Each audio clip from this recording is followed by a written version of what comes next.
Hello, everyone. Welcome to Set Stories Podcast, where filmmakers talk about crazy set stories. We get high sometimes. My name is Hootie. You all know that by now. And I have Charles and Jonathan with me because I make them come to every single episode.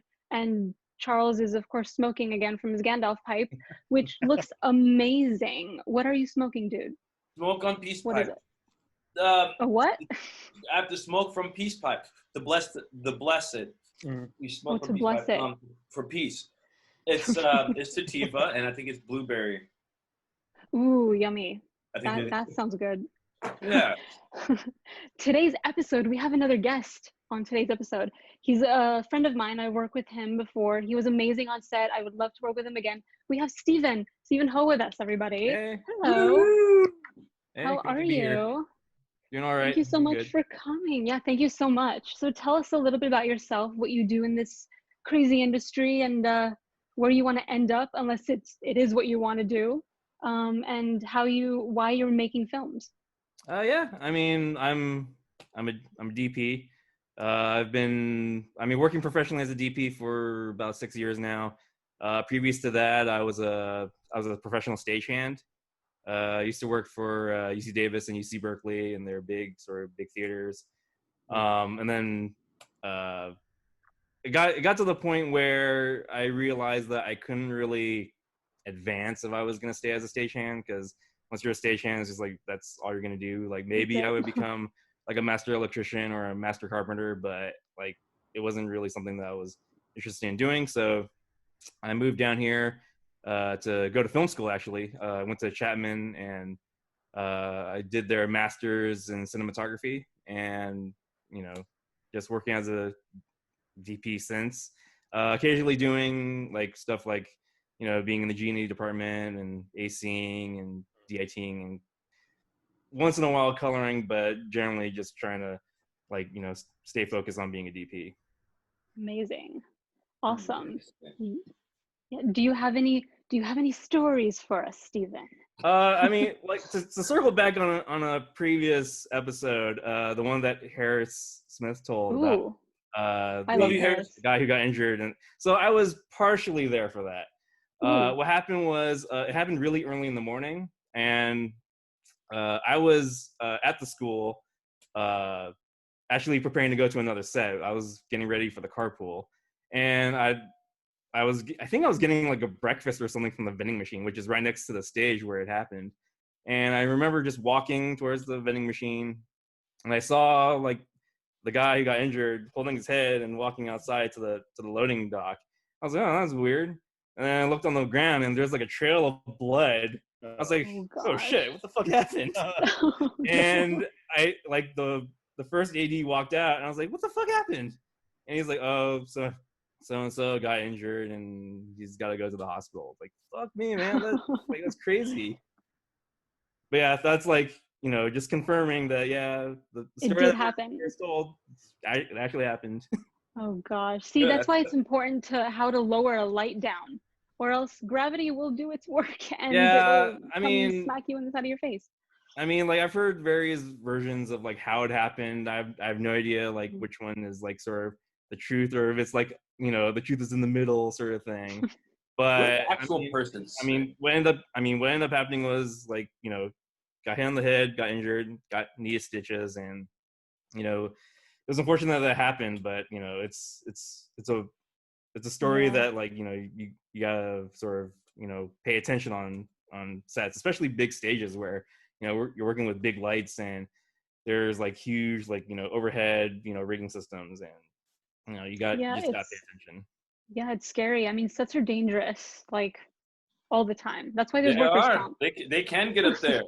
However, I worked on, you're right, they do get dangerous, but on stages as well as like industrial buildings, like when we do sometimes we have to do rigging in like industrial places, like what is it, like abandoned staples or whatever. Yeah. And just so everybody knows out there, scissor lifts, they can withstand a lot of weight, a lot of movement at full height. We were full height at scissor lifts, and people would freak out. This is just Charles and a very experienced East Coast grip. We both were on scissor lifts for about 8 hours a day. at top height, doing what you say, rigging big lights. Like what is it? The not the 9 light phase, Yeah. like a big LED. I think they're called like sun rays or something. And we're rigging those, and we're moving around a lot. I tell you what, up there I was scared. I was a bit timid, but the other grip was like, "No, man, these are fine." He was moving around, sharing stories of like, when he was up there. But if you aren't careful though, like at that time, like he was experienced, whatever, I was still taking my time, and almost you could get, oh god, up there, it's like a death trap if you're not careful. Oh yeah, I've actually got a story about being in a genie lift when I was working as a stagehand. Like it's just a one-man lift, and it's got outriggers in it. And then we were doing a light focus for a show, and if I remember correctly, we were at working height, which is about 25 feet from the stage. And I remember I was in between two electric line sets, and one of them was like pushing against I guess the either it was pushing against me or it was pushing against the lift. And I remember at one point I was trying to get to a light and I started pushing it, and I remember feeling this very distinct feeling of like something like sort of like leaning over. Oh shit! So I stopped. Lord. I was like, Oh fuck my me. gosh. I was like, okay, not touching that. So Oh my gosh. that's just scary. your whole life goes, you're like, I'm really doing this. What's the rate? What is this movie about? No, It's just one of those things where you're not really thinking, but then you start feeling, your center of gravity shift. You're like, oh fuck, stop. Oh my god. My last year at Chapman, I was shooting a film called Tuesday Crowd, and first day we shot with one actress for one scene, and went smoothly. And then she was supposed to come back towards the end of the shoot for another scene that she was in. And what ended up happening was, I think 2 or 3 days before she was supposed to come in, she just canceled. So that meant that we had to do pickups, because we ended up hiring a new actress in the middle of the week and shot that last scene with her. So we had to go back and reshoot that scene. Oh Lord. Jeez. Okay, so the day that we did pickups, what ended up happening was we shot in one location, and we shot that scene, and then we decided, hey, let's leave the gear here, and then we'll come back in the next day, and then we'll pick everything up and then move it to the next location to do the scene that we had to pick up. So I arrive in the morning. It's like all the gear is at the director's house or his apartment, and I walk in, and the cat's just lying on the ground near the gear. And I've met with this cat several times already. The cat's chill, so I just been down, pet it, and then all of a sudden the cat starts coming up, and I thought, I was like, oh, maybe he's gonna be he's gonna want more pets, and he bites me on the wrist. Whoa! Hard. Oh no! Yeah. Oh And the cat's locked on, it's not letting go, ouch. and I'm just going oh fuck, and I'm just going ow, ow, ow, and then oh my god. I'm standing up at this point, and the cat's just holding on right here, and the director sees it. He's like, oh fuck. He runs over, grabs the cat off, and throws him in the bedroom, closes it. And Wow. and I'm just looking at my hand, and it's just bleeding like hell. I was like, oh Oh shit. my god. So director and I go to the bathroom and start cleaning the wound, and it's bleeding pretty profusely, and it's not really stopping. And director's kind of freaking out. I'm kind of calm about it, just because I'm just it's not gonna help if I freak out. And I distinctly remember my hand going cold and start shaking, and I just sort of just calmly said, oh, I'm going to shock. Oh my god, Lord. dude. And at that point he's Oh. okay, holding a bandage to it and putting Yeah. pressure on it, Mhm. and it stops eventually. But then just we got cleaned up with alcohol and like just bandaged it up. And then I continued, packing the gear in my car.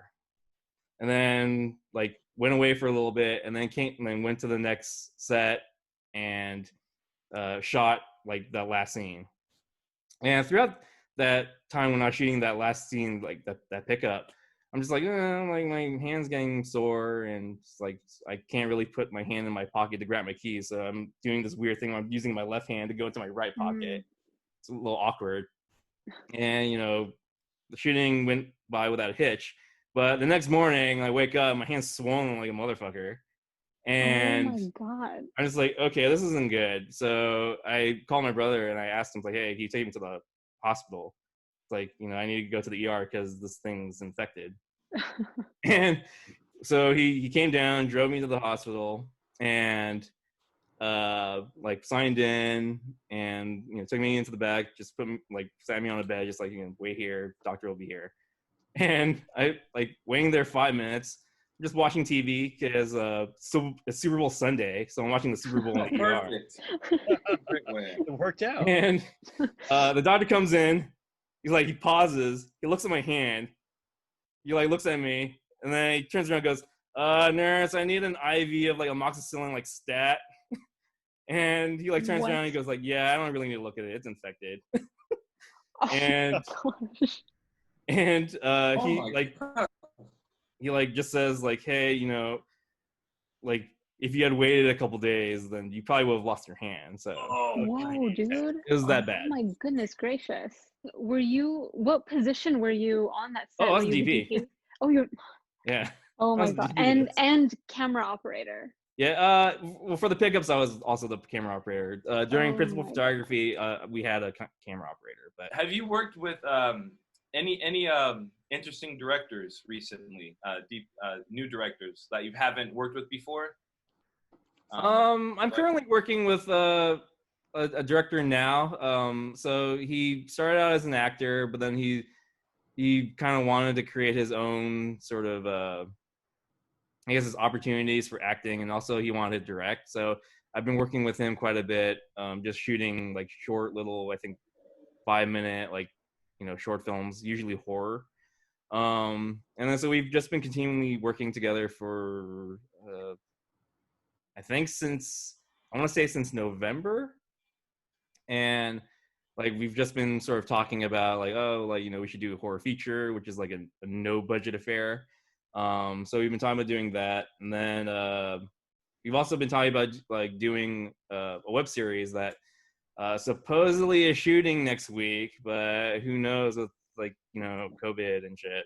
But yeah, I mean he's been fairly interesting. He's been fairly receptive to ideas and stuff. He's really open-minded about it. So that's always great to work with a director who who's open to ideas and doesn't immediately shoot them down. Touche. Yeah, I think those are the best peeps. We were just talking about having good people to work with, and how on the last episode of talking about how it's like Match.com, find your kind of connection, and the producer said the first thing she asked with directors, who's your DP, and if they've been working. And as you know, it's a collaboration kind of thing, and they have to be almost not like a married couple, but kind of. No, they are a married couple. They are. Yeah, like a married couple. And that it's hard to get there, in my opinion, unless you somehow just have chemistry with someone. Otherwise, it's just do this, and then that's it. And if they shoot it down, we get shot down all the time, but they have to have some kind of solution to, or a reason why it's getting shut down. Otherwise, all the blame gets laid onto you. With the director DP relationship. I mean, yeah, you have to be fairly open to to suggest to each other, hey, why don't we try this, because this reason. I usually find that the worst thing to do is saying I had this cool idea, but then not really having a basis for why you want to do it other than it looks cool. Don't forget to follow us on our Instagram page, guys. Set_stories_podcast. We're on Spotify. The link is in the bio. You can check out setstoriespodcast.com for all of that info. And please, if you want to be on the show, we want everybody on the show, no matter what crew position you're on. You can DM us and email us at podcastsetstories@gmail.com. I love you all. We'll see you next week.